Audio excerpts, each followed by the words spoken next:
It's March 29th, 2012, and I'm here today with Edgar Steele's attorney, Wesley Hoyt. Good morning, and thanks for being here today. Good morning. I understand you're pressed for time, and you've got a very important legal filing coming up in this case. Could you explain that for our viewers? Well, Edgar Steele is now in prison awaiting the filing of an appeal. But short of the appeal, he has the opportunity to file for a very unusual proceeding known as summary reversal.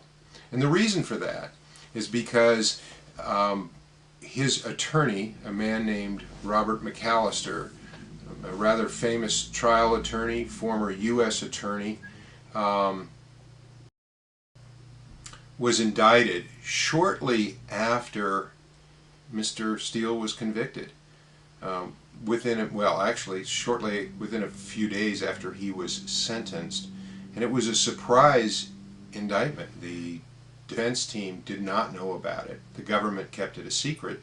And Mr. McAllister, who had been disbarred from his home state of Colorado and who had declared bankruptcy, and all of a sudden was being indicted for very, very serious financial crimes.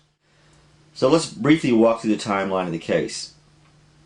First, Cindy's told me that Larry Fairfax, who's the confidential government informant at the heart of the case against Edgar, and he's a confessed car bomber now, he'd worked as a handyman on the Steele's ranch for about 10 years prior to his involvement with the government.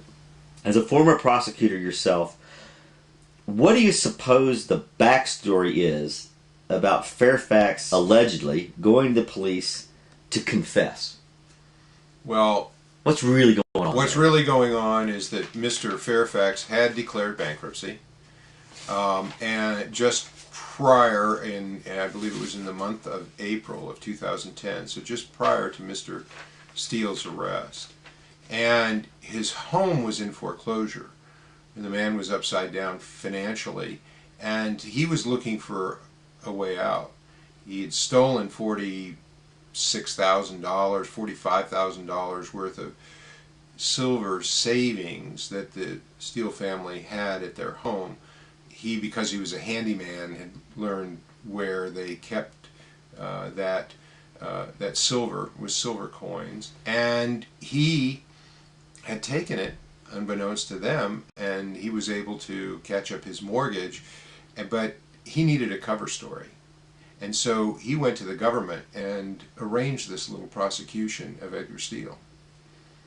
And Larry Fairfax just happened to show up looking for money. That's right. And Larry Fairfax was their key into the world of Edgar Steele. Well, Cindy's related to me a story that in early June she was in Portland with her mom, and Edgar calls and wants to know how she left the bedroom. Where was this? Where was the teddy bear for the Russian bride investigation?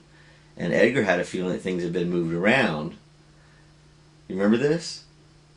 Yes, indeed. Edgar confronts Fairfax about, were you in the house? And Cindy tells me Fairfax says, yeah, I went into the house looking for tools. He admitted that he was in the house and that he was not supposed to be there. And so he definitely was trying to get some information on Edgar, some personal information.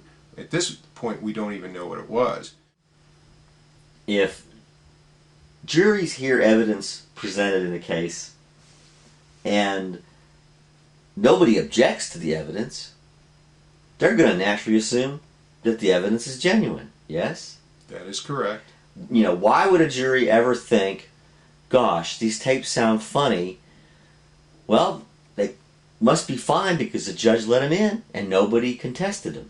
Well, that's exactly what the jury would think, because nobody contested them. The judge actually instructed the defense on several occasions not to present anything, ask any questions, or make any objections that would make the government look bad. So the judge is saying that the defense can't even question the honesty and veracity of the government. That is correct. But please understand, we used to have something called the presumption of innocence. In other words, Anybody who was accused of a crime was presumed innocent, and the government had a very high bar, and they had to put on enough evidence to prove beyond a reasonable doubt that the person was guilty.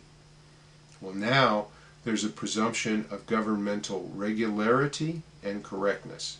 What that means is that the court presumes that everything that the government does is in the regular course of business, and it's normal, and it's okay, and it's correct. Under the presumption of innocence, the government should be presumed to be incorrect and irregular. Ah! Yes. It's upside down, Orwellian again. It's backwards. It's backwards. And whenever you hear a judge say, and I've heard this repeatedly, judges will say, oh, when you have a defendant and you have a member of the law enforcement, and the two have counter stories, and those are the only witnesses. You have the defendant versus the cop, for instance. The judge will say, well, I always have to believe the cop. Well, that's exactly wrong. The judge should always have to believe the defendant in that situation, because there's a presumption of innocence. Okay, so you're talking about this, rather than a presumption of innocence, this governmental... Presumption of governmental regularity and correctness. Did you learn about that in law school? No. This started in 1979. There are some cases where courts of appeals have decided that they have to give absolute credence to what the government says and does, and then you have to prove that you're innocent. I am the wife, the proud wife of Edgar J. Steele, and I am here to tell you that this is a cover-up, a frame-up to cover up Larry Fairfax's crimes against me. My husband is innocent. We had the proof. We had all the proof, and it was the court system that would not allow our experts that know that those tapes are falsified, which I could hear, I knew, they know, but they wouldn't allow it in because of their restrictions, because they don't want to hear the truth. And it's Larry Fairfax's criminal activities to cover up his theft of the $45,000 and him attempting to murder me on his own to get rid of me so that my husband would be put away. This is not the end, because I will fight and support him. And no, I don't have Stockholm Syndrome and just believing because I love him, because that is a line that nobody would cross with me, because this is my life at stake, and I was never in any danger for my husband.